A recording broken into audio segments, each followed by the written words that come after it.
Kevin McCarthy replacement winner hit a poison chalice too.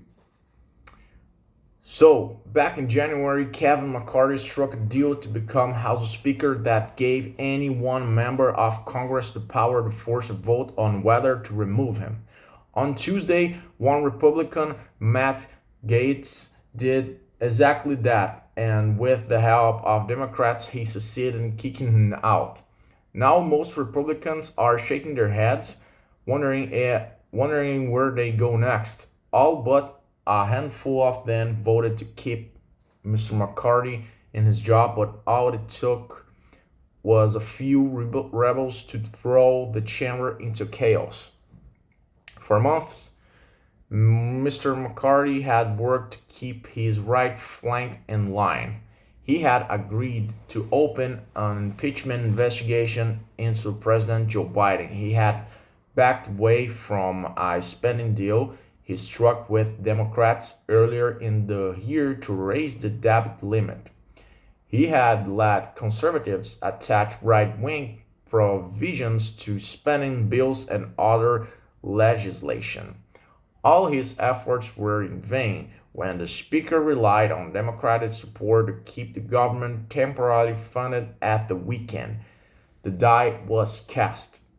Mr. McCarthy could have still tried to win back power, cajoling or coercing the Republicans who sank him this week to change their mind, as we did back in January, but there seemed to be few options left for him. One on Tuesday evening, he indicated he would not run again. The speakership that he sought for much of his political career has ended up as a poisoned chalice, and after the vote to oust him ended, he almost looked relieved as fellow Republicans came up to shake his hand and give him hugs. No matter which Republican replaces him, the divisions within the party will remain, and the challenges to effectively running the chamber are still the same. That's because while the moment was historic, the first speaker removed by vote of the House, it also was the culmination of fractions in the Republican fight between the party's political establishment and its seething base that has been brewing since at least the Tea Party movement of 2010. It's a fight between practically sorry, it's a fight between practically it's a fight between practicality and purity, between changing the system or working within it. Mr. McCarthy barely won the Speaker's gavel back in January as a handful of Republican rebels ultimately joined the rest of the party to support the California congressman. It was those final Republican holdouts who sunk the Speaker on Tuesday. Although Mr. Gates had allies who supported his motion to vacate the chair, it was a decidedly one-man show. It was a decidedly one-man show. And as Mr. McCarthy Republican defenders took turns standing during an hour of debate before the final voted, it was Mr. Gates, positioned on the Democratic side of the chamber but talking to his fellow Republicans, who took the lion's share of the time to make the case against the Speaker. What became clear was that both sides of the split within the Republican House think that Washington is broken. For Mr.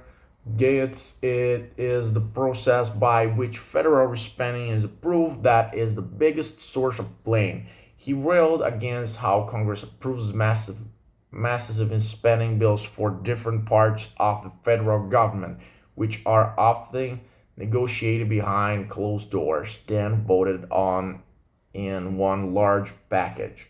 He excoriated Mr. McCarthy for making concessions to Democrats, who control the Senate and the White House, during budget and debt limit negotiations, and said if his party didn't take a harder line, nothing in Washington would ever change. The Speaker defenders, on the other hand, said compromise was part of the process and that Mr. McCarthy had been successful in advancing the conservative agenda. Congressman Kelly Armstrong of North Dakota also pointed the finger directly at politicians like Mr. Gates, who he accused of putting grandstanding and fundraising over governing. Quote, the incentive structure in this town is completely broken, he said. We have descended to a place where clicks, TV hits, and the never-ending quest for the most mediocre taste of celebrity drives decisions and encourages juvenile behavior. For the moment, the House is a broken institution left without a speaker and with no clear path to getting one. With a jarringly loud gavel bang, the removal proceedings ended on Tuesday afternoon. Republicans looking shocked retreat behind closed doors to figure out what to do next. Democrats, meanwhile, laughed and chatted, seemingly with the belief that this chaos will only work to their political benefit. It's uncharted waters, however, and and with the clock ticking toward a mid-November government shutdown, the waters could get very rough.